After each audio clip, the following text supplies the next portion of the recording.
this afternoon. Thank you so much for coming. It's great to see so many people here. I'm Denise Meringolo. I'm an associate professor of history, and I'm the director of public history here at UMBC. And I'm also proud to be a member of the advisory board for the Orzer Center for the Study of Place, Community, and Culture. And now I'm going to start coughing for no apparent reason. This is a humanities forum sponsored by the Drescher Center, and I've been asked to announce our next week's programs. There are two next week. On Tuesday, September 24th at 4 p.m., we've got the annual web lecture, which is co-sponsored by the History Department. That'll be Maya Janisoff, whose talk is called The Worlds of Joseph Conrad, British Imperial Decline and the Dawn of Globalization. And then on Thursday, September 26th, thank you so much, Aisha Beliso de Jesus will be speaking for the Africana Studies Research Colloquium. She's a cultural and social anthropologist, and her talk is called Electric Orisha, I hope, Race, Media, and Travel in Transnational Santeria. So two really wonderful programs next week, co-sponsored by the Drescher Center. The members of today's panel that you'll hear will introduce you to two Baltimore neighborhoods, Baybrook and Sparrows Point, which have been transformed along with the industries at their center. And so at the center of this discussion today are a series of questions. What happens when the economy of a place is disrupted? When middle-class families move out of Baltimore and the demand for downtown shopping shrinks? When imports and new technologies change an industry and reduce the number and quality of jobs? When large companies or urban utilities cause widespread environmental pollution in various city neighborhoods, what happens? And it's really easy to think about these processes simply in terms of decline. And it would be really unethical and unrealistic to avoid talking about their profoundly negative impacts. But it's equally unethical to seek answers to the significant problems that can result from change without trying to understand and to actively engage who and what remains. So today's panelists conduct research and craft interpretations and design potential solutions to pressing social problems by working in creative collaboration with the communities they serve. This is engaged scholarship. And so I've been asked to moderate the discussion today because I similarly seek to connect research and teaching to real-world community interests. So as a public historian, I'm training graduate students to practice history as a form of public service. So we work in partnership with various organizations and individuals for whom a more nuanced understanding of the past can have immediate practical applications. For example, for establishing a viable political community identity, or for understanding the roots of a really pressing social problem, or for adding a sense of authenticity to a neighborhood or to a landscape, to helping that sense of place to come back into being. So my students and I have been working with a local preservation advocacy group called Baltimore Heritage, and we're working to interpret the history of what's called downtown's West Side. The West Side is mostly remembered by many Baltimoreans as the shopping district of the city.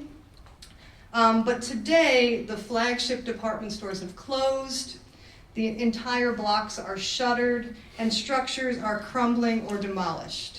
Now, developers have really set their sights there, and they've done significant work in helping to bring that neighborhood back into the life of the city.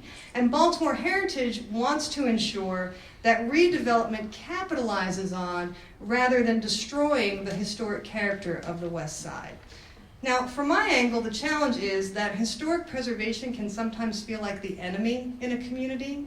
Gentrification can tend to push communities out of neighborhoods instead of inviting them back in.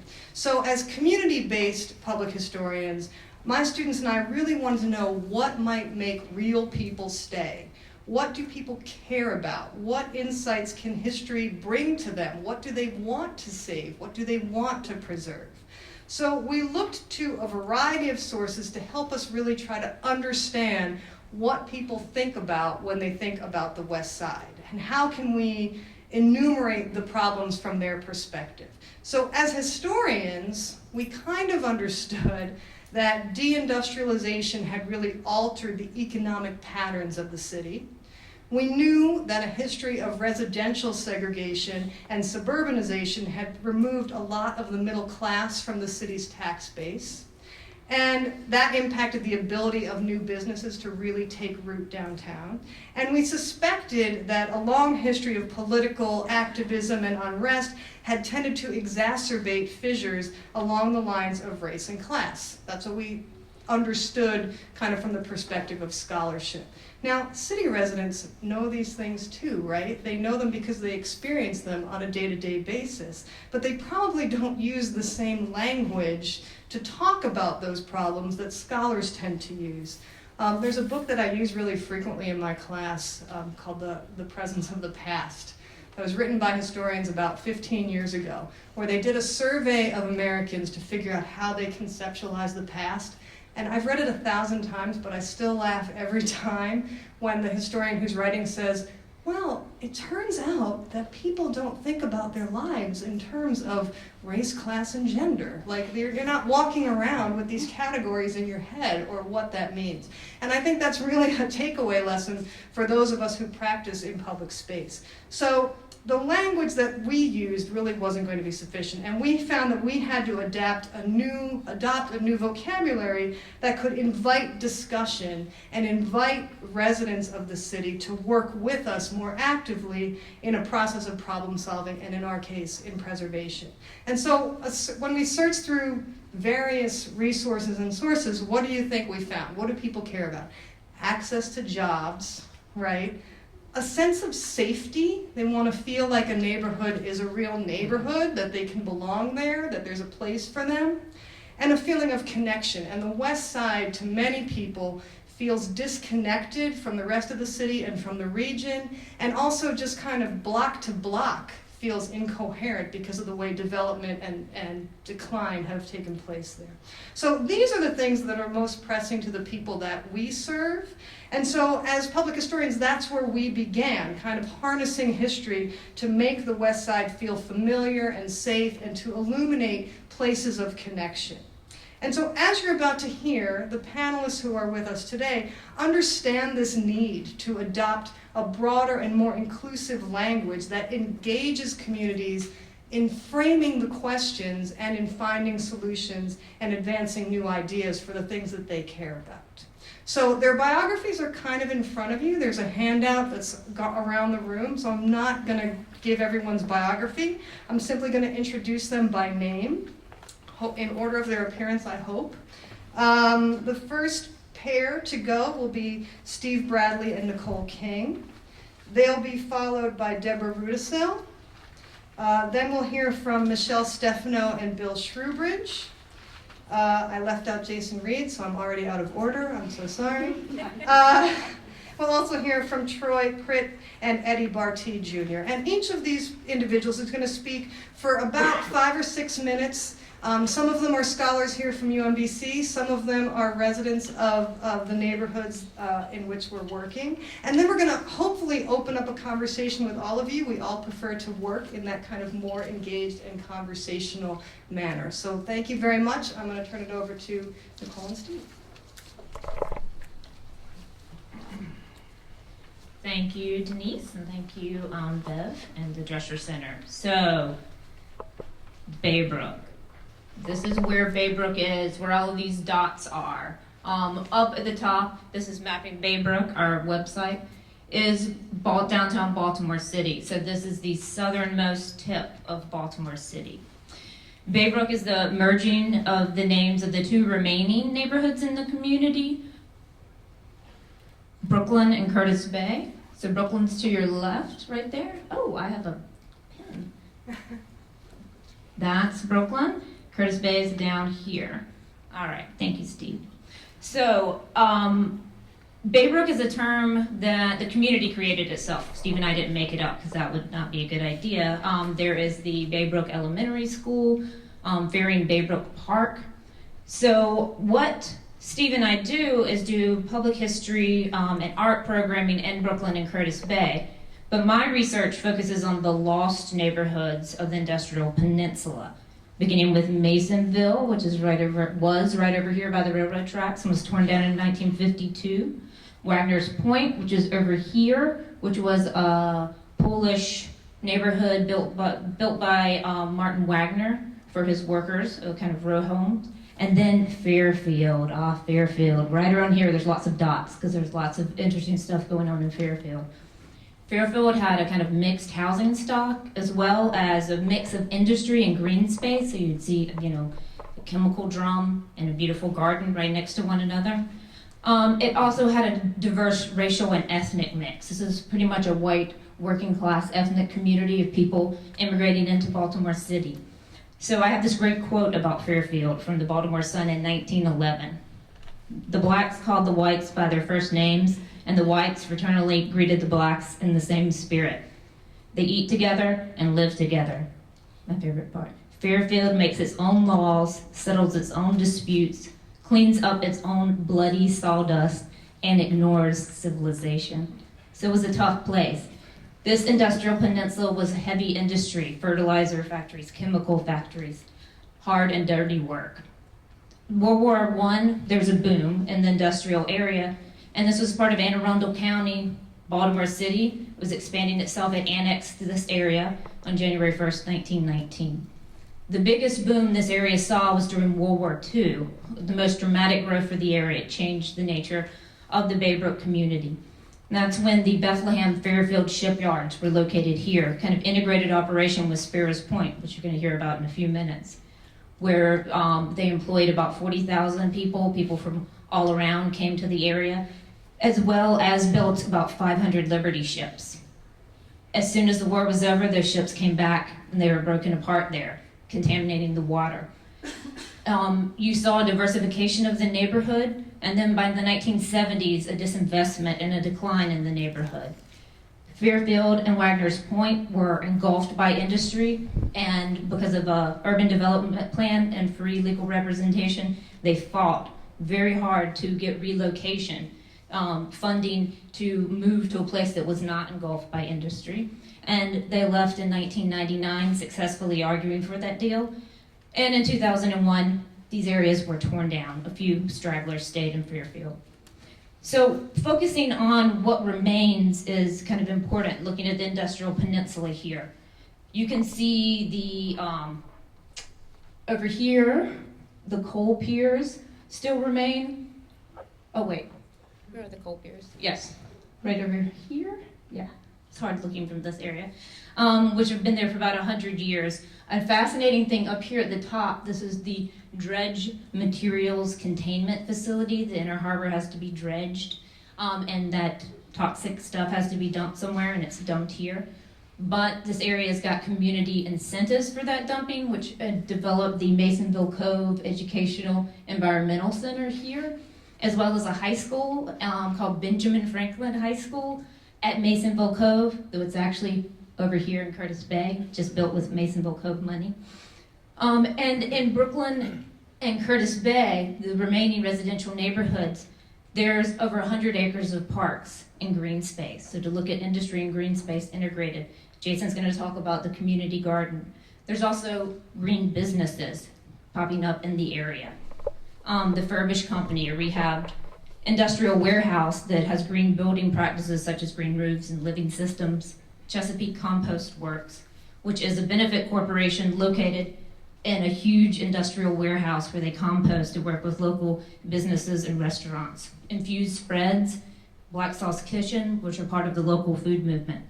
However, while these new businesses are lovely and forward-thinking and positive, they do not provide the employment of the past industrial manufacturing jobs, and the community itself struggles for employment and with issues of poverty and crime. But this is not a story simply about loss of neighborhoods or of industry, but by exploring the past, we can better understand the present and think about the future of this industrial community. Thanks.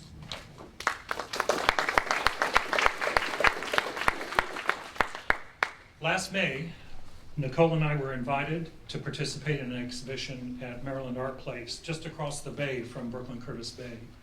The exhibition was called Place Immersion, and a statement from the catalog, Place Immersion reframes an industrialized community in Baltimore City called Greater Baybrook by homaging the lost neighborhood and its remnants of material culture, including photographic travel archives, field recordings, voices and stories and sounds of the existing place. The writings of Dr. Kuhn punctuate the transitional spirit of the community, so similar to other industrialized places in the world. You can see some of her writing underneath the found photos.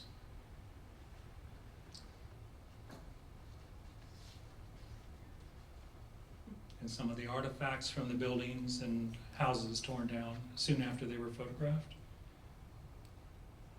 Mapping dialogues is a technique that Nicole and I have been experimenting with to draw out stories from the local residents. In this case, a map was used to design improvements using funds from the Mayor's Vacant Lot Project. And these are some of the local residents meeting in the high school. And the high school is considered a community school. So it draws on parents, stakeholders from the surrounding neighborhood to work with the youth besides the parents who are struggling with the youth. About 2 years ago, I began to work and collaborate with Ben Franklin High School students, using students from UMBC and Towson University. The students and I offered animation, digital photography, and other artistic forms that presented new tools to the high school students for talking about and visualizing their relationship to their place. The arts offered before I had shown up were minimal, if not very little, with no introduction to technology nor other media besides minimal forms of painting and drawing, sort of the traditional, what you would expect. Since I've been involved, Ben has hired a new full-time art teacher who I am now continuing to work with this September. And these are some of the UMBC students interacting and making a plan for a mural for Masonville Cove Environmental Center. These are some of the employees of the Masonville Cove Environmental Center who are actually hired by the aquarium and the living classrooms. That's one of our illustrious animation students contemplating the decision.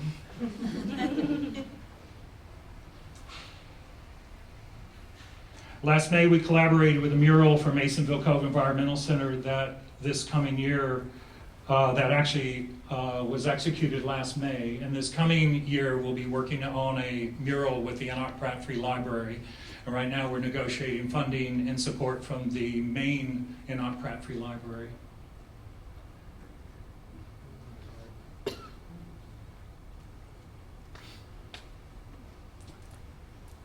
And then a quote from Lucy Lepard's text, Lure the Local.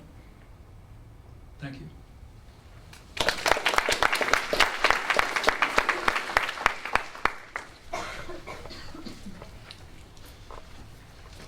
So just up the street from Benjamin Franklin High School is one of the most striking landmarks you'll find in Baltimore City, which is in Curtis Bay, and that is an almost 100-foot tall Curtis Bay water tank.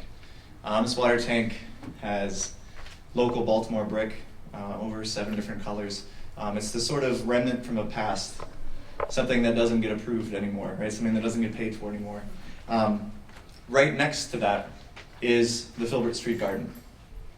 3 years ago, I came to this garden, and it was a vacant lot, but it had been a garden in the minds of the community for years and years before. And the way that happened mirrors in many ways the history of the community that we're talking about, or one of the communities that we're talking about. The Filbert Street Garden, ground was broken there as a garden first around 1990, right? And it was supported by a large chemical company in the area. Someone was paid almost $40,000 a year to manage this space and to put on the facade of a beautiful, productive community place. Right? And that facade fell crumbling down a few years later when they took their funding away and the gate was locked, right? And it disappeared. When the rose-tinted glasses had time to kind of set in, and the community association wanted that experience back. There were people who remembered that first experience, who still had that memory of that garden and that productivity. And they were people who came to the community association meetings and said, we want to do this again, and we want to do it in this space because there's a history in this space, right? This 1 acre still contains memories that are important to us and still remind us of values that we hold, right? So they did that. They unlocked the gate, they delivered the topsoil, they built the raised beds, and unfortunately about 4 months later, that project came to an end, right? There was not $40,000 standing behind it. Rather, there was a sense of need for something, right? But there wasn't the understanding of how to organize around that need. 10 years later, I was asked to come and try again. And so that's what we did. And so when I got there to a neighborhood that I had never heard of and didn't know existed, right? But the history of this space very, very closely mirrors the history of this neighborhood. And it's almost as if when you step into this space, you kind of start to feel that and find that, right? When I got there and started working with people from the community, the lesson that was instantly imparted to me is the idea that the effects that history have on a community, right, are cumulative, right? It's passed on. People from this generation feel the lessons that their parents and their grandparents learned in this space.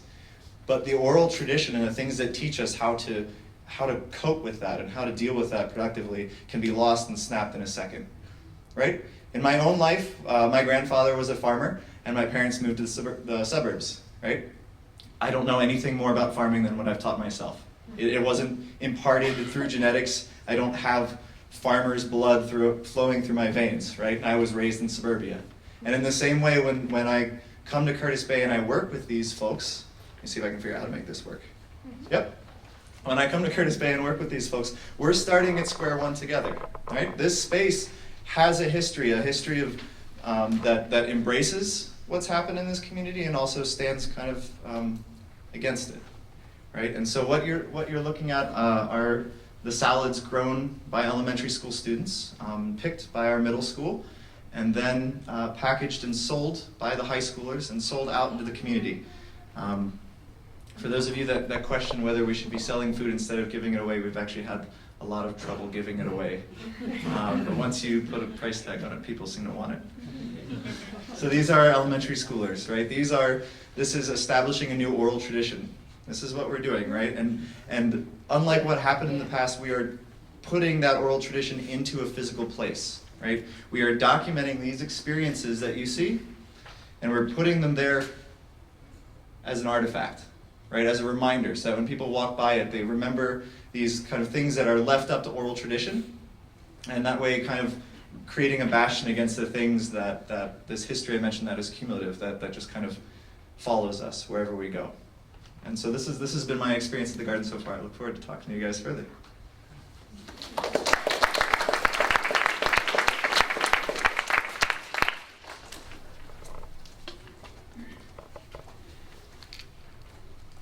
Hi, I'd like to thank the organizers for inviting me to participate in this panel. 3 years ago, I published a book called Roots of Steel, Boom and Bust in an American Mill Town, which is a worker's history of the Sparrows Point Steelworks in southeastern Baltimore County. For those of you familiar with the area, it's right out beyond the Francis Guy Key Bridge, almost directly across from Fort McHenry. I'm going to execute a tricky little maneuver here. Command, tab, woohoo, and space bar. Yes, okay. The Sparrows Point Steelworks and Company Town were founded in 1887 by the Pennsylvania Steel Company, which sold the works and town to the Bethlehem Steel Company in 1916. What you see here on the screen is a home movie of the company town of Sparrows Point, filmed just before it was torn down in the 1970s to make way for mill expansion. This shows a vanished world in which workers and their families live steps away from the mill, where housewives checked the wind to see which way the wind was blowing before they hung out their laundry so it wouldn't get dirty. Where 2 or more generations of some families worked, shopped, attended church, socialized, and otherwise lived lives entirely dependent on Bethlehem Steel. My father was born on Sparrows Point in 1934, and like his father, grandfather, and uncles and cousins, he worked at the point. I myself grew up in nearby Dundalk, where Beth Steel began building houses for his employees during World War I. Fueled by the growth of American manufacturing in the interwar and post-war years, not just in steel, but in many other industries, Dundalk grew rapidly until by mid-century, it would have been the second largest city in the state had it been incorporated. It was really a great place to grow up. During the boom years of the American steel industry, American steelworkers shared in the industry's profits by virtue of strong union contracts negotiated by the United Steelworkers of America. For Sparrows Point's more than 30,000 workers at mid-century, union wages and benefits lifted steelworkers into the middle class and allowed children of steel like me to attend college. But by the late 1970s and early 1980s, the American steel industry entered into a long, slow decline, and the job security that my parents' generation had enjoyed dissipated. Bethlehem Steel went bankrupt in 2001, and for the next 10 years, Sparrows Point Steelworkers endured 4 changes of ownership until the work's final owner, RG Steel, also filed bankruptcy in 2012.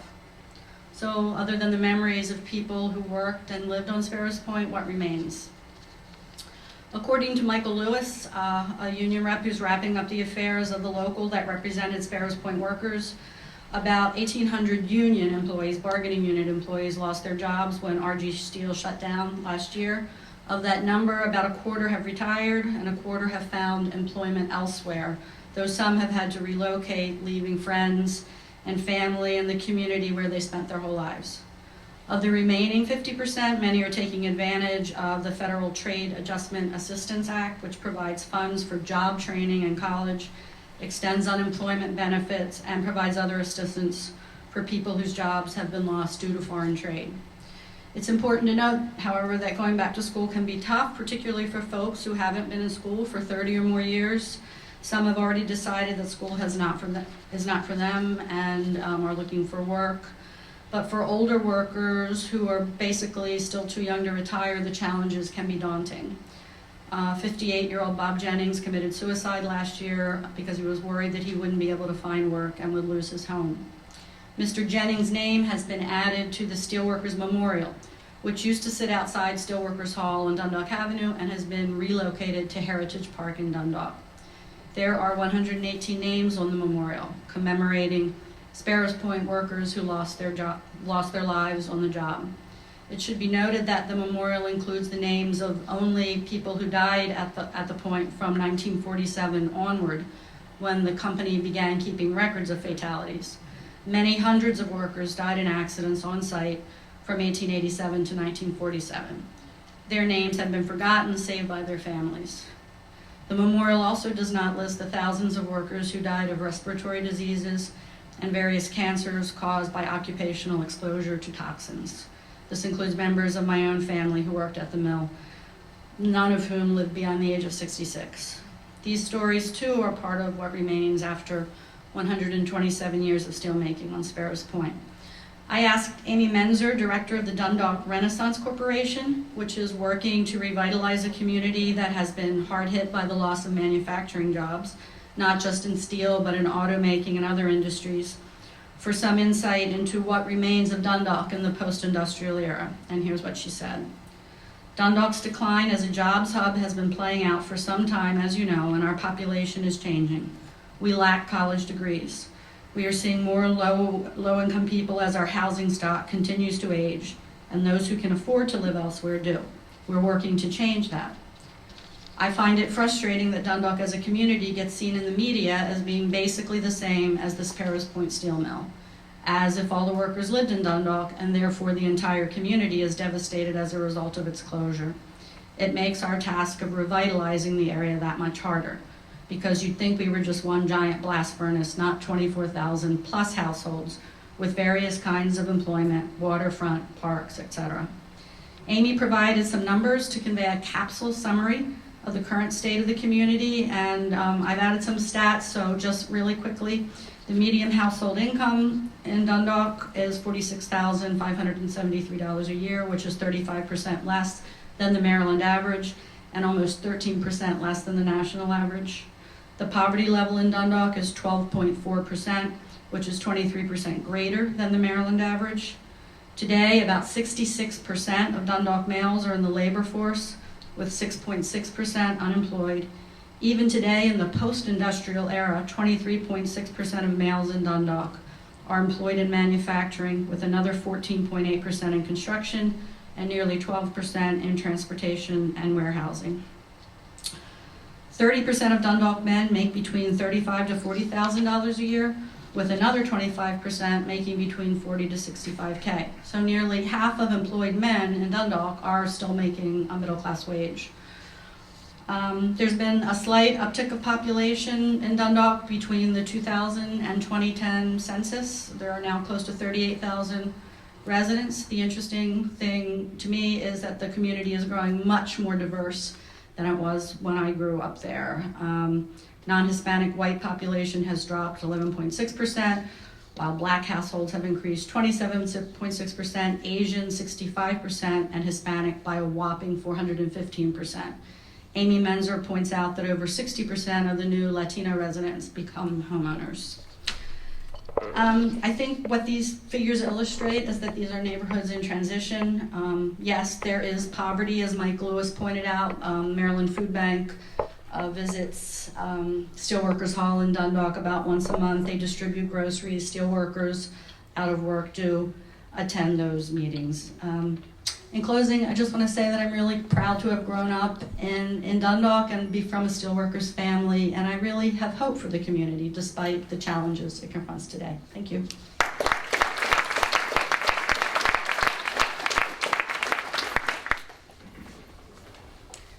Okay, I'm Michelle, and I'm just going to be speaking about a project that Bill Shewbridge and I have been leading called Mill Stories.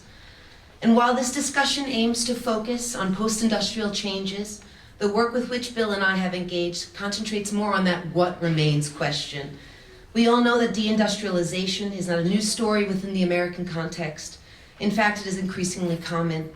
Nonetheless, while sharp social, political, economic, and environmental transitions often follow the closing, dismantling, and/or repurposing of industrial centers, what does remain on that more personal or even collective, community-based, and human level? As outsiders, Bill and I, we were most interested in understanding from the perspectives of Sparrows Point steel mill community members, former steelworkers, associated personnel, surrounding community members. We wanted to know if the mill is a significant place in their lives. And overwhelmingly, we have found that it is. So thus, we wanted to understand what constitutes this significance. What are the components of the importance of this place, this mill, this industrial center that has shaped the lives of hundreds of thousands of people? A question we often asked was, when the mill is gone, when this industrial landscape is forever changed, what is its legacy? What lives on? And interestingly, this week's Best of Baltimore City paper, I believe the mill won Best Legacy. So, anyway, so what emerged? Well, a whole range of both personal and collective shared memories and stories that indeed remain constant. They're not in change as the social, political, sharp decline, etc. Transitions. Nonetheless, relatively speaking, they remain constant. These intangible components cover the difficult, such as the commonplace deaths on the job, the dangerous conditions, to the great strides made by union members in fighting for civil and women's rights, among many other stories and memories. Bill and I, in full collaboration with those who embody and know best this significance and the legacy of Sparrows Point, such as Troy and Eddie, we've seen ourselves as helping to safeguard this living heritage. Whether or not this heritage site, its corresponding site, exists, which can now be argued to be an industrial archaeological site. Nonetheless, again, what remains? So Bill will be talking a little bit more about our project, Mill Stories.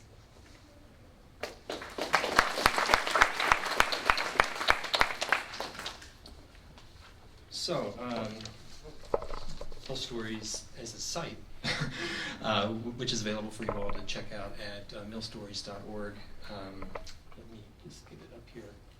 I'll just put it on the screen, but you're free to explore it on your own. There's quite a lot there is, Yeah, close that window. I'm not getting the mouse here. Oh, there it is. Sorry.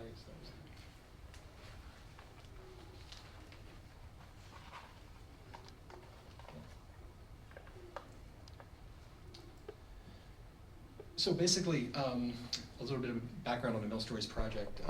We started this in earnest last spring, partially through some funding that we got through the Breaking Ground initiative here at UMBC that allowed my class, which is a video production class in intercultural communications, to collaborate with Michelle's ethnography course to capture the stories that were coming out of Sparrows Point at this very difficult time of transition that the neighborhood is going through. What we wanted to do with this site is to create what we sort of call a database documentary, where we're sort of bringing a lot of different elements together in this place with a little bit of context. But what we really want to do is create a place where the voices of the community members themselves is the prime focus. So what you have here on the site is we have 25 stories that come out. Troy and Eddie are two of the examples that you'll find here on the site. They are, in very,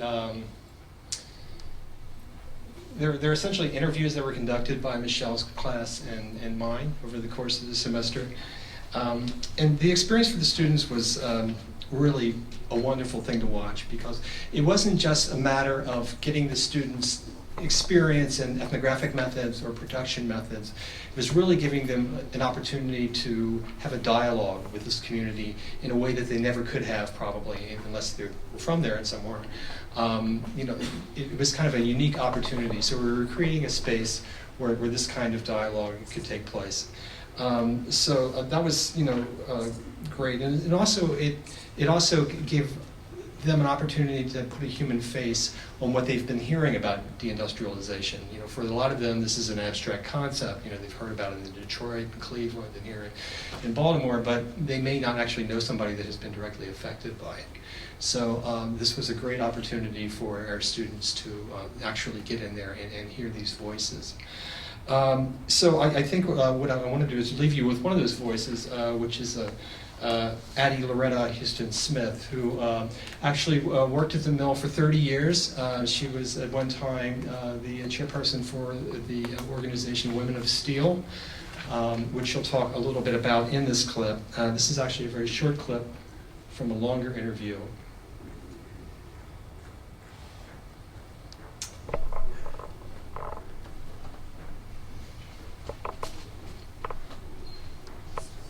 My name is Addie Loretta Houston Smith. I started working for Bethlehem Steel, Sparrows Point, in 1974. As I went on, I became involved in the union. I became a union official. I was the chairperson for Women of Steel. There was discrimination against women. And a lot of times I felt like I was discriminated against. And I was not a quiet person about it.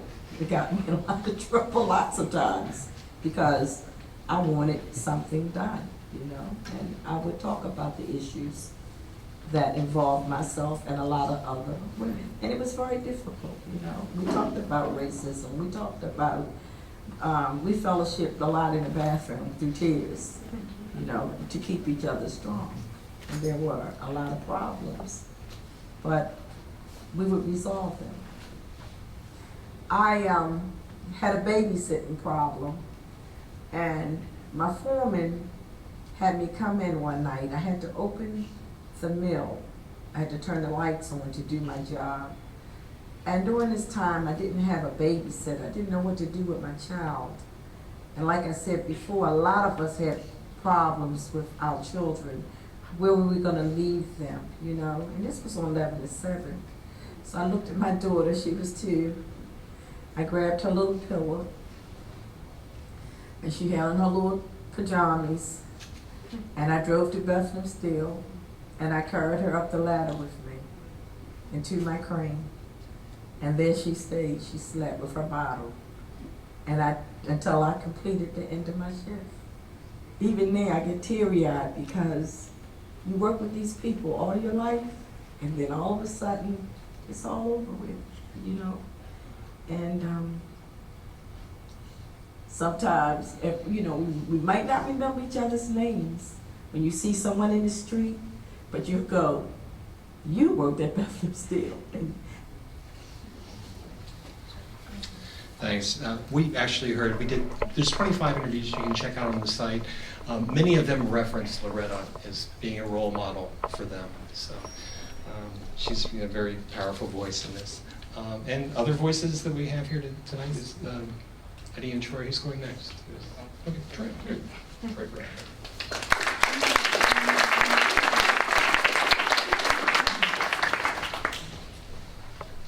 I think in the video, she brings up a good point about that we know one another on the street. And she talks about her daughter taking her up with a crane. I can tell you now that that woman would do that again today. If they opened that mill up, she had to take her daughter up in that crane, she would do that. Because that was just what we did. That was who we were. We're a family. That lady wrote the book. Within 3 questions, we can figure out that we know one another. We may even be related. You know, chances are, if I didn't work with one of her relatives, my grandfather, who owned a home improvement company in Dundalk, worked on one of her family's homes. So we were all interconnected. We talk about what remains. What's lost is almost like grandmother's house. We talk about the blast furnace as an abstract, but that was grandma's porch. You know, that's where we gathered. That's where we met. That's where we became family. So it's that kind of feeling that is lost, that connection that's lost. As far as areas like Sparrows Point and Dundalk, what's lost is that connection of a neighborhood. My kids, or my family looks out for your children, and your children look out, you know, for the next generation. You know, your kids can play outside because there's always an adult watching. And I think that without that central hub of the mills, and you know, and a lot of it, it's not just Sparrows Point, but General Motors was a huge part of that area. And that's a you know, that's what's missing. That's what's lost. That's what needs to be preserved, is that connection with one another. We don't have that connection with one another anymore, in my opinion. And that's where I feel that places like Sparrows Point closing are a tragedy. Because not only do we need this manufacturing base, but we need this common thread amongst us as a society, whether it be the mill, or it be a church, or it be a common organization, a common thought process is what I believe that we're losing as a society. I believe that it's a much larger problem.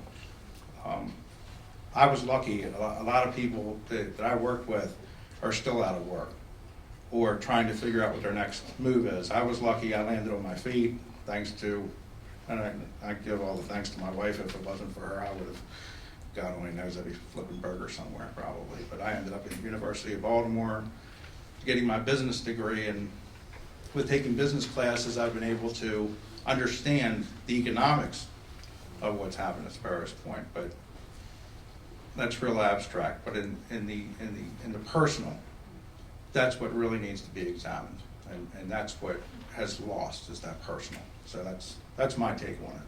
So I don't always speak real well. I don't want to get all choked up, but you know, because I feel like that I lost a huge part of my life. I mean, when I came out of school, Billy Joel was singing songs about, you know, people in Bethlehem losing their jobs, and I still went into the mill, you know. So you know, it was just what we did. It was inbred into us, You know, I guess inbred's probably the wrong word to use.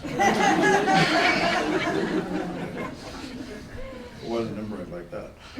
So I'm gonna turn this over to Eddie Bartee. He's a much better speaker than I am. So.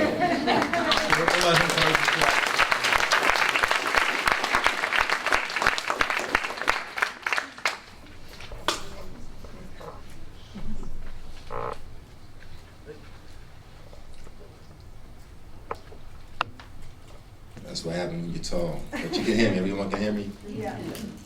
First, I want to thank everyone for inviting me and having this opportunity to speak, because it is a pleasure and an honor. What I like to say is, I am a person that actually lived in Steele Town. When you seen that video, I was five years old when I started elementary school. So when I go back and see the video of actually going through the town and start looking at some houses and some trees, things I can identify with, the difference with Deborah and the difference with Troy, they actually live in Dundalk. They can go back to Dundalk. It's still a growing community. I cannot go back to Sparrows Point. I cannot go back to my community. I cannot go back to my church where I was baptized at. I cannot go back to the playground where I actually played football, basketball with my peers. Actually, like I say, I started at Sparrows Point Elementary School and went to Sparrows Point High School. My mom and my dad was a former steelworker. His dad was a former steelworker, so that made me a third generation steelworker. My mom's father was a former steelworker. So my uncles, my grandmother lived on Sparrows Point, my dad lived on Sparrows Point, my friends, their fathers lived on Sparrows Point. In order to work at the plant, you had to work for Bethlehem Steel. They had a company town in Bethlehem Steel where you can actually go and get your needs for your clothing, or like a department store. They had a Bateman's, which was a grocery store. They had Hurry's, which was another store. They had a post office. First time I deposited $10 in the Providence Bank, I was 13 years old, from cutting grass and shoveling snow. So that was my first deposit at 13. So there's history right there. When I go back to Sparrows Point, of course, community is no longer there. And when I went to Sparrows Point Senior High School, and I graduated from Sparrows Point Senior High School, and we got a letter from the company saying that they wanted to expand the plant. That's when you seen the big old blast furnace and the caster. And at that particular time, you really thought everything was booming. They were employed at 35,000 people. It was one of the biggest employees in the state of Maryland. And of course, coming out with my uncles and my dad was the vice president of the local union, had been president of the local union. His 4 brothers worked there, my grandfathers worked there, my oldest brother worked there. So sure, I worked there. And of course, you know, we all want to get to the end of the rainbow. We all want to get to our dream. So of course, right out of high school, 18 years old, I go into the steel mill. And I graduated in 1973. I started in this plant in 1974. I started in the rod and wire mill, that division. I had 3 uncles that worked there and a cousin right off the back. And then quite a few people right in the community, all their dads worked there. So I felt like right at home. I mean, it's like if you go into a department, which is this big industry, which is this big dinosaur where all this big machinery and running these lines and everything, and you're 18, you're like, okay, what did I walk into? But because of the comfortability of all my surroundings, cousins, uncles, and everybody's dad that worked there, it was like it took me under their wing to make sure I was all right. And basically, exactly what happened. I was 18, the first year, 1974, I worked from January till December, and I got laid off. So it was my first experience of laid off, and I was laid off the whole year of 1975. I worked 4 days in 75. Again, I was 19, and at 19, I met my wife in 1975. And then from that, we have Latasha, my daughter over here. So as a result of that, that's began. I started back in 1976, so I had the opportunity to work in the coke oven. I had the opportunity to work in the plate mill. Then I went to the pipe mill. Then I went to the steel side, which is the old blast furnace, the big furnace that you see. I actually worked there for a short period of time. And I worked in various departments of the plant. I ended up going into the coal mill, stayed in the coal mill, worked in steel making, went to the new coal mill. When I went to the new coal mill, everybody was like, hey, got it made because this is the best facility. They put all this money, dumped all this money into this new facility, and at that particular time, you would think, no matter what, it's not going down. it's not going down. Because if the steel side go down and they're not making steel anymore, we're coating steel, we're shipping it out. So they always ship slabs in. We can run the slabs through the hot mill, turn it into a coil, the big coils that you used to see on trucks and everything. They were coated with Befcon and they were coated with galvanized. And when we look at steel, I guess y'all look at steel like say, what the heck is steel? But look at the frame on your chair. Look at your cars. These beams is holding these walls up, and there's beams that's going across the land were made from Bethlehem Steel or steel industry. So it's not just when you look at it, it's like all the frames I see out there, air conditioned frames, lawnmowers, anything that you put your hands on, it's kind of made of steel. So you thought you were in. And at this particular time, I worked there for 38 years. I'm 57 years old, and I was a union official, I was a financial secretary, I was a treasurer, I was a trustee for over 20 years, chairman of civil rights. And the key of that was like everything was clicking and going well. Of course, when Bethlehem went bankruptcy in 1999, 2000, that was the first key to say, you know, things are dwindling and we were falling because the coke oven shut down, the rod and wine mill shut down, pipe mill shut down. It just started falling off little by little by little. So eventually, in 2002, I started me a lawn service business. I said, they will never be my sole support again financially to say that I'll go through this between layoffs or whatever. So at that point, I still had my lawn service, and that actually hurt me. Along with the fact that due me doing the finances for the union, my daughter's an accountant. She has her own business. Thank God that we sent her to college, and she allows me to hang out with her every now and then. So that's a blessing. And through it all, when I go back and I look, I'm actually going to school right now to get my CDL license back, which I let go in 2002. And when I go through this All-State, which has been 2 weeks now, and I look back and I got Carolyn Scott back there, who's actually the fault of me marrying my wife. I tell her that all the time because she used to go with Moscow. And but as a result of that, I look and it's like a reunion.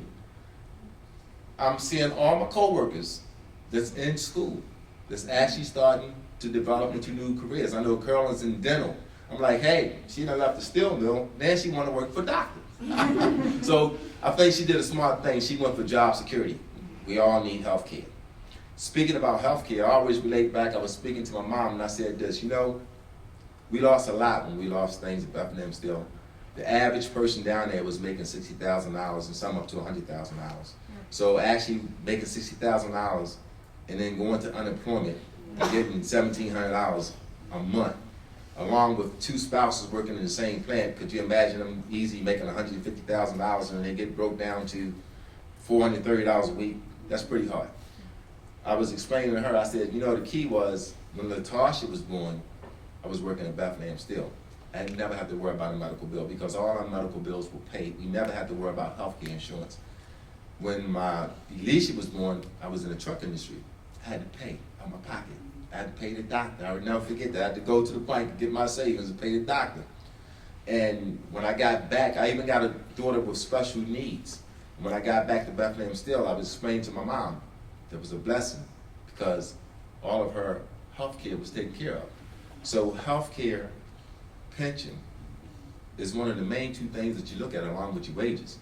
And the industries that we work today, when we say, hey, and I explain to the young guys now, I say, look guys, I drove trucks before, but if I work 1 hour over, we got time and a half. You can't find that too much today. We work 8 hours. So in the truck industry, you have to work 10 hours driving and 5 hours on the dock. Like, man, we work 16 hours, I got paid time and a half. I got paid 20 hours for working a holiday for 8 hours. That's the kind of benefits that we had, that when you sit back and look at it and you say, wait a minute, nobody knows exactly what kind of gold mine it was until you start looking at your income and realize it wasn't as bad. Even though it was dirty, even though it was ugly, even though it was hot, some areas and some areas weren't. The good part about it is I had the opportunity to follow behind my dad. My dad was the vice president and president for 26 years of the local union, so I followed behind him. So I kind of hung up at the union hall for my last 20 years, so that was pretty cool. And to honor it all up, when I kind of look at the community that I came up from, and I see some of the people that I grew up with, I just was at the monument, with the rededication of the monument, and I ran into my buddy Harry Pugh. He's 1 year older than me, and we started talking about Sparrows Point. Who have you seen?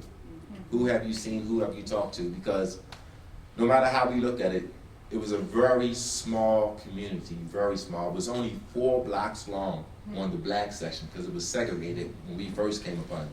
4 blocks and 2 streets, but it would generate a lot of love. His grandmother lived there, his mom lived there, my grandmother lived there, and grandfather lived there, and several other ones did the same. And we all went to the same church.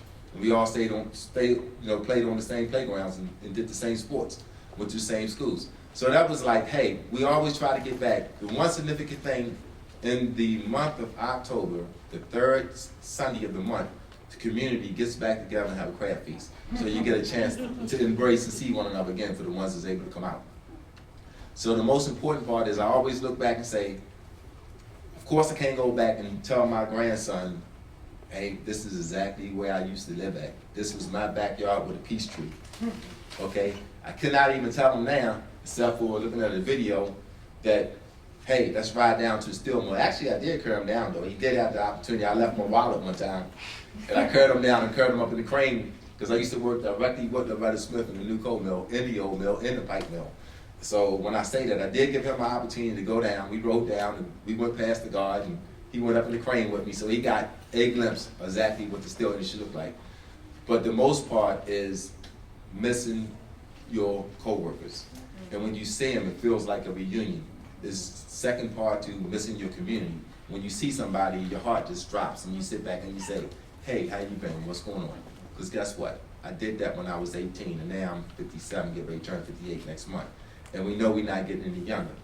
So what I leave to say to the young folks that's out there today, like you say, wherever you live at today, I hope that your communities carry on and that the economy remains, wherever your job is, whatever field you seek out to, I hope also that that lasts, because again, there's so many jobs going offshore, overseas. Every time you turn around, you listen to this crazy commercial that's coming on right now, and it talks about Texas governor trying to bring business out of the state of Maryland because of Governor O'Malley tax issues. So when you think, and that brings, it hits at home when they say, hey, we can't afford to lose another job out of the state of Maryland, and we can't afford to lose another industry. Thank you.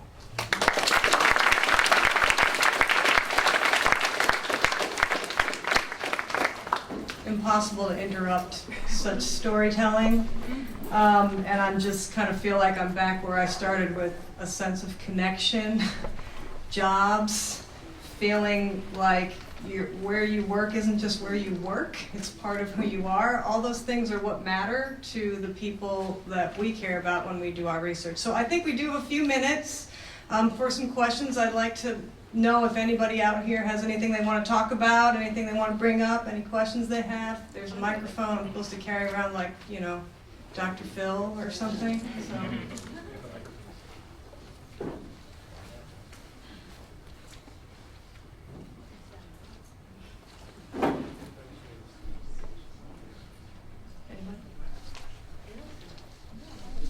That's so good. Okay, I will ask a question.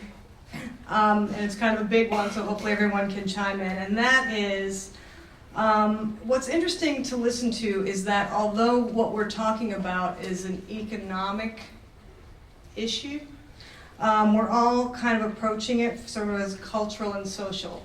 And so I guess I want to know, why is it important for us as researchers or for us as members of the community to focus on the cultural and social aspects of industrial change? Or something else that you want to talk about. Well, I mean, one thing I can say about Brooklyn and Curtis Bay area, which has historically been kind of a dumping ground, it was where the pest house was, the smallpox hospital, where, you know, tons of tires are dumped, cars are brought in, and that neighborhoods that do this dirty work that gives us all clean spaces, you know, as you were pointing out, make lovely buildings like this, we're all a part of those places, even if we don't have to go there, and that we're connected to them because of the type of work that they do. So we need to see, you know, this integrated social and cultural aspect of these places as part of all of our lives. We might be able to drive by because the ways of roads keep us and never actually go. but these communities are part of all of us here. So that's kind of the important thing that I try and take in the work. I also, just on basic terms, when you try to understand the personal, the human, you're understanding what made people happy and what contributed to their well-being and even their health, their emotional health. And so when you hear of suicides and depression and all the problems that come along with that, you understand where that's coming from when your community breaks down, when you lose your family, your quote-unquote family, your fellow co-workers. Many steelworkers, community members called their fellow co-workers family, and that's an emotional bond that they would form. So understanding that is coming from a cultural perspective, you're really understanding the emotional health of a community, and that's just as important, and it's often neglected, this perspective.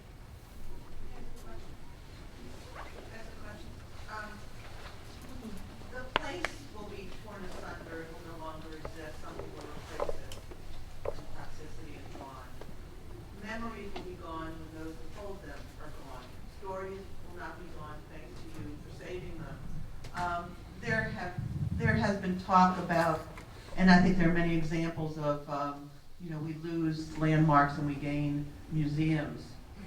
Does anybody, should there be a Sparrows Point Museum? Yes. And what should it, and where should it be, and what should it be like? And why would it succeed when the museumization of America is watching museums come and go in the same way that Sparrows Point came and went? I'd love to hear some of you talk about that and what it might look like, or if it should be. Yeah, we do need Well, let me try to field this. I think that it's important for history to remember the sound. Remember what it felt like. Oh, yeah. You go down into Edgemere now, it's quiet. It was never quiet before. You could always hear the mill. Throughout Dundalk, you could hear the blast furnace. You could hear them tap a heat. You could hear that rush of energy. I never worked on the steel side. I don't know exactly what it was I heard, but I grew up hearing it. I heard it at the mill when I worked there. It was very much like those were the sounds of home. And I feel like that those are things that people need to understand. They need to understand what it felt like for, and I don't know if Eddie would have had one, but Eddie's father would have had one, to hold a brass check in his hand and take it to the company store. And to put this little round disc down and buy something from the company store. Or to go and claim his paycheck with it. That's why it's important. That's what I got. What about the rest of you? Can there be a museum? I think yes, they're working on one. I think that there should be a museum. I think that it's important for people to understand what our culture was, because our culture's gone. God, it's almost like a genocide if you think about it. The fact that there is no middle class left in this country like it was. There is no neighborhoods like there were. We took care of one another. I can remember in the 70s taking extra food in my lunch bag just in case one of the kids' fathers was laid off. I mean, that's how insane things were. You know, when I went to elementary school, everybody had a green pencil that said property of Bethlehem Steel on it because their parents stole them from the point. You know what I mean? We all had things in our house that had migrated. Yeah, I mean, I live in a row home in Dundalk, and if I pull things back off of the walls, I can see an I-beam because the guy stole the shit from the plant. I mean, that was, when I started down there, my zone man told me if it belongs to Sparrows Point, it belongs to you. Take it home. This was how we lived. Not too long ago, before the plant closed, I was redoing my basement. My father-in-law, he worked down at the point. I needed something. He was out on workman's comp. He says, I'll be right back. I thought he was going to the store. He went down and he got it out of supply. So, I mean, that's what people need to understand is that was our culture. That was who we were. And for me, growing up in the late 70s and the 80s, that whole idea of racism didn't exist for me. Growing up in Dundalk, there was no black and white. You know, you didn't use the N-word because these were your father's co-workers. You didn't know who your father's boss was. So you didn't act like, you didn't have any sense. We were all family. There was no racial lines. We were steel workers. We weren't black and white steel workers. And that's something else that I feel like that needs to be, people need to be able to look at, people need to be able to touch. So yes, I feel like there needs to be a museum. I'll just say one quick thing. It's a great question because, this idea of fossilizing living history, living heritage, etc. So, I have my reservations about a museum, but I love Bill Barry. Actually, But I will say it's a travesty. At the Baltimore Museum of Industry, there's not one letter, one sentence about Sparrows coin. No, at this And particular that's time, they're actually ridiculous. putting some information together to create a museum. They actually have got information from the Union Hall. They got old pictures from the plant. They're getting so much information together that it hasn't all came together yet, but I don't know if it's going to be an individual museum or if it could be incorporated under a larger museum. But there is some things in play. We actually gave Bill we had pictures from the career development all around the wall, all around the plant, of all sectors of the plant. I mean, the old community, the fire department, the police department, the schools, and on. So basically, again, that all probably will unfold, and who knows exactly what day. It's just a matter of coordinating. Piggybacking on one thing, I just want to say this. There was a guy that he worked in the brick department. We had a brick department because we had furnaces, and they always had to rebuild the furnace up after so much heat because your bricks would collapse. There was a guy that had his lunchbox, and every day he would carry a brick home. And okay, but this guy built his house. That's a true story. We have a question over here. Hi, thank you all for this. This is absolutely marvelous. Before I became a history professor, typical Polish immigrant, foot of Clinton Street.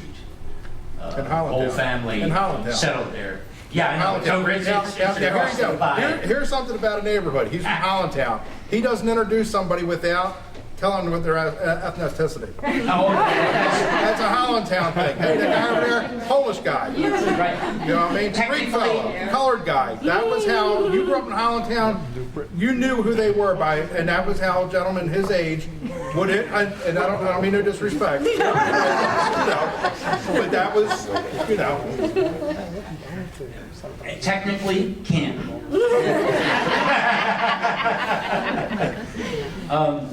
And half my relatives worked at Point. Half my relatives worked on docks. And we were fortunate enough to have a couple of brothers of my father who worked at National Brewery just to even out the amount of pilferage and stuff that was coming in from the Point, from the docks. Because you didn't hear while you were building your house from all the bricks that you were stealing from the plant. But I grew up among very candid assessments of management by the workers. And what I haven't yet heard is your sense of what management's role in the decline was. Sorry. I love that expression. Yeah, well, I'm a business major, so I really know what the hell they were doing wrong. Yeah, there was a lot of creative accounting going on down there. And there was a lot of people who should not have been in charge who were running the place. I had a foreman who couldn't read and write. So there was a lot of people that were just moved up because of, I know that guy, I'll move him up. But there was a lot of managers that should not have been managers. There's one that they should probably erect a statue to. He was called the Worm. And know who I'm talking about? Of course. There you go. So yeah, there were some very interesting managers down there, and there was a lot of interesting accounting going on down there. Let me explain to you about managers at Sparrows Point. Managers was kind of like, in the beginning, just like workers. It was all family oriented. When I went to plate mill, Curry Gordon was my supervisor. when I went to coal mill, his son was my superintendent. Okay, it was a legacy of saying Danny Claus was married to another supervisor, and he married his daughter, so then he's got a general foreman's job. It was all family connected on the top echelon. Okay, that's the way Sparrows was designed from the beginning. It was just like when my dad came about, his uncle had a job there, and they said, hey, what form of the applicant? You didn't even fill the application out. He just said, I got a nephew want to work, they brought him in. Eventually it came to applications and it came to equal rights. But the structure of management was basically family oriented because they looked out for the family. And that went on by me living on Sparrows Point, and you can watch where the bosses live at, where your superintendents and general foremans lived at. Their homes were directly on C Street, which was actually heated by the furnaces. They didn't even have to pay gas or nothing because the heat came off the furnace directly into their homes. That was very interesting. Along with the fact that, like you say, it was, I guess you could call it a French connection or any kind of connection you want. So it was all in politics of who you knew.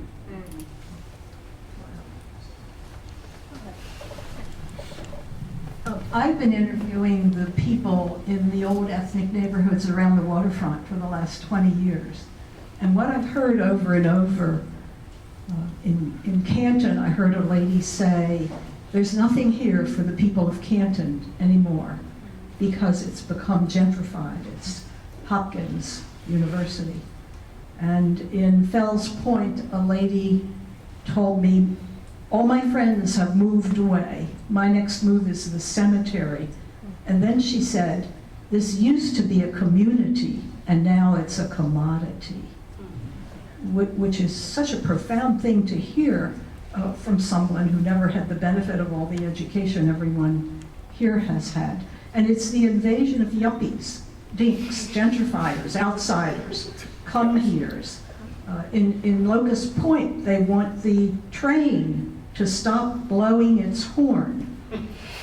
That train circles the point and at every intersection is required to blow its horn. And the new people, the yuppies, it bothers them. It's so astounding to see what I've seen over these 2 decades of the old people. In the main, they're women who can't hold their neighborhoods together anymore, whose neighborhood organizations, the meetings, have been taken over by yuppies, new people, and the whole agenda has changed.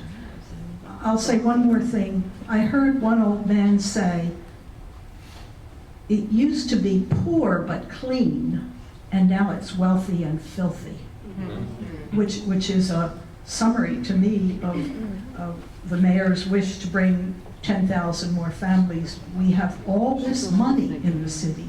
People are paying so many taxes for these $500,000 row houses that have been redone and the condos, and yet we have all these changes that have happened to such good blue-collar people, salt of the earth, honest people that I've met in all these neighborhoods. It's heartbreaking to hear what I've heard for the last 2 decades. Thanks.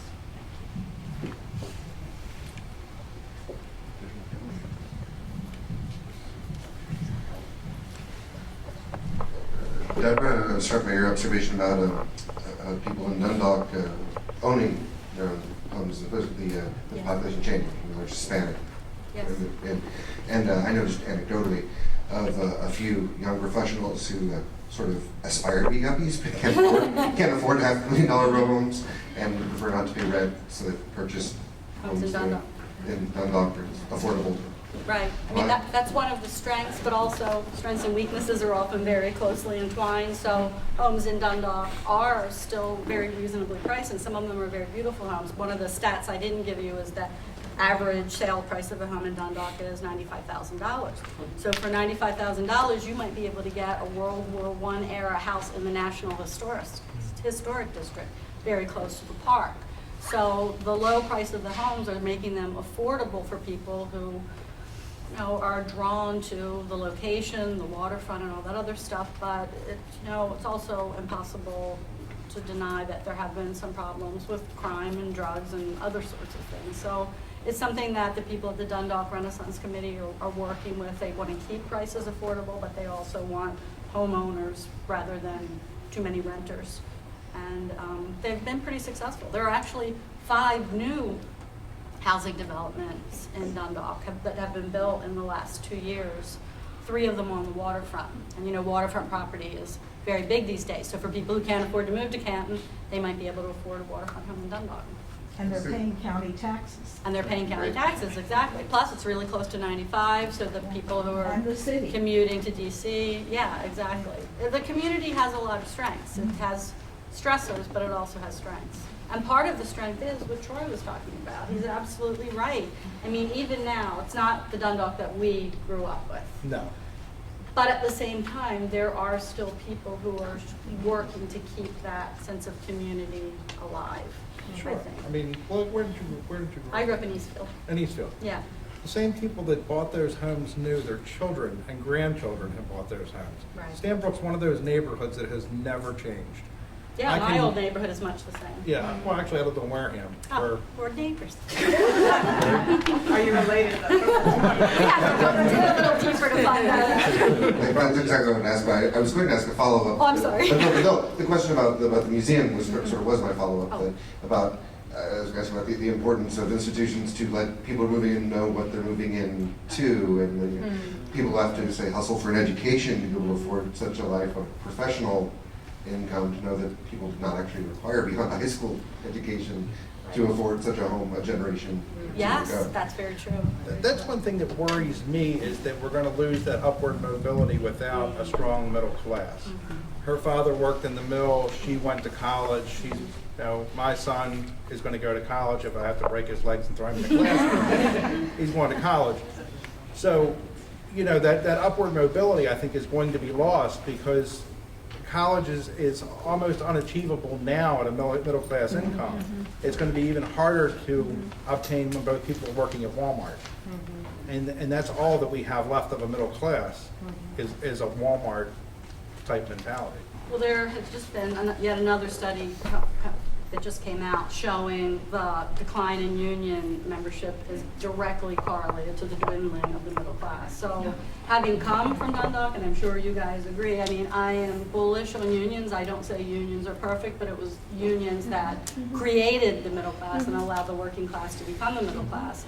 And anybody who wants the middle class to continue growing needs to support the fast food workers and the retail workers, and maybe even some higher education workers who are, you know, fighting to organize, because that is the path to the middle class. It is, and I think that the unions need to pay more attention here what's going on in this country. A lot of our unions are worried about what's going on overseas and trying to unionize these workers, like in the Bangladesh clothing factories, which is a great thing, but we can't forsake our own. We have to clean up our own backyard as well as take care of the people across the street. I'm sorry to say we only have time for one more question. So, I want to dodge Elaine's question about a museum, put that aside for a second, and say that I really commend the 2 projects here that are finding new and very creative ways to make these kinds of materials available. And I think that, you know, with museums, there's a whole matter of funding and institutionalization, but you're providing some very nimble ways and very effective ways, and so I really want to commend these projects. I think it's just terrific. Thanks.